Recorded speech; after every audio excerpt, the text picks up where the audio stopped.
केलेलं आहे आणि ते काम सुद्धा कंप्लीट झालेलं आहे. त्याचप्रमाणे आता दादांकडे जी नियोजित काम आहेत ती खूप मोठ्या प्रमाणात काम आहेत. आपल्याला काय झालंय, आपल्याला बघायची सवय लागली नाही किंवा आपल्याला नेमका अडचण काय झाली की सरकार काय काय देत आहे हे आपण कधी अभ्यास केलेला नाही. आता काय झालंय की महिला गरोदर राहिल्यापासून च्या जर स्कीम काढल्या तर पोषण आहारापासून महिलांना पैसे मिळतात. त्यानंतर डिलिव्हरी झाल्यानंतर 6,000 रुपये मिळतात. त्याच्यानंतर लाडकी बहीण योजना आता चालू झाली. त्याच्या अगोदर काय होतंय तर मुलींना शिक्षणासाठी मोफत शिक्षण लागलेलं आहे. त्याच्यानंतर विमा अनुदान हे तर आपल्याला मिळते. त्याच्यानंतर आपल्याला केंद्र शासन आणि राज्य शासनाचे 12,500 रुपये मिळतात. हे सगळं आपल्याला मिळाले का? हे मिळतं कुणामुळे? ह्या शासनामुळेच मिळते की चालू सरकारमुळेच मिळते. आता काय लोकांचं असं याच्यात म्हणणं आहे की त्यांच्या काय बापाच्या घरचं देतात का, असंही काय लोक हुलहुल करतात. होय बाबा, सरकार तुमच्याकडे 2.5 वर्ष होतं, तुम्ही बी तुमच्या बापाच्या घरचं देणार नव्हता, पण का दिलं नाही हे बी तुम्हाला सांगायला यावं लागेल की.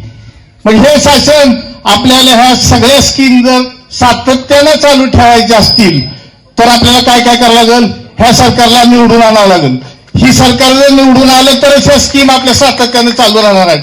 नाहीतर मागच्या सरकारनं काय केलं, आपल्याला अनुभवावर बोलायचे की मागच्या सरकारनं त्याच्या अगोदर फडणवीस साहेबांचं सरकार होतं त्या सरकारमध्ये चालू झालेल्या स्कीम सगळ्या बंद करून टाकल्या.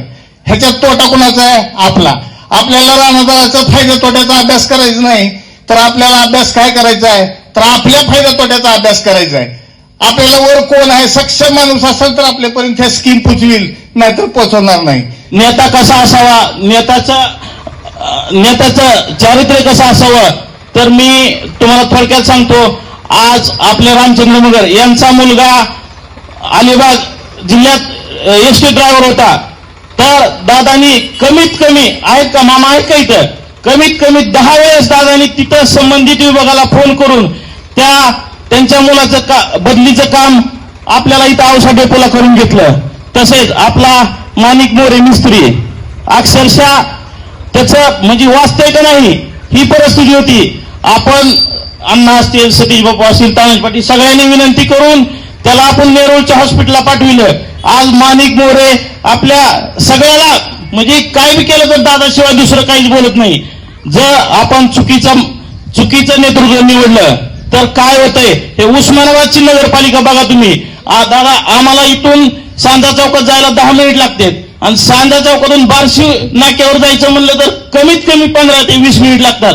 मला विनंती करतो की जर दादाकडे जायचं असलं तर आपल्या गावातून प्लस झालं पाहिजे. बाकीचं काय चाललंय ते दादा बघतील, काय साहेब बघतील, इतर कागळेत काय चाललंय, सावळेत काय चाललंय आपल्याला बघायची गरज नाही. फक्त मी सर्वांना विनंती करतो, हात जोडून गावकऱ्यांना विनंती करतो की जर आपल्याला पुढे भविष्यात केंद्रात तर सरकार भाजपचं आहे, महाराष्ट्रात सरकार भाजपचेच येणार आहे, ह्याच्यात काही विषय नाही. राणा आमदार होणार आहेत का तर 1000% होणार आहेत. तुम्ही मान्य करा किंवा न करा. कालचा तुळजापूरचा महासागर बघितला नाही तुम्ही, कमीत कमी 1 ते 1.5 लाख लोक कालच्या प्रचार रॅलीत होते. तर मी सर्वांना विनंती करतो की या रॅलीत, या सहभागात दादाला निवडून आणण्यात आपण गावकरी मागे राहू नये ही सर्वांना विनंती.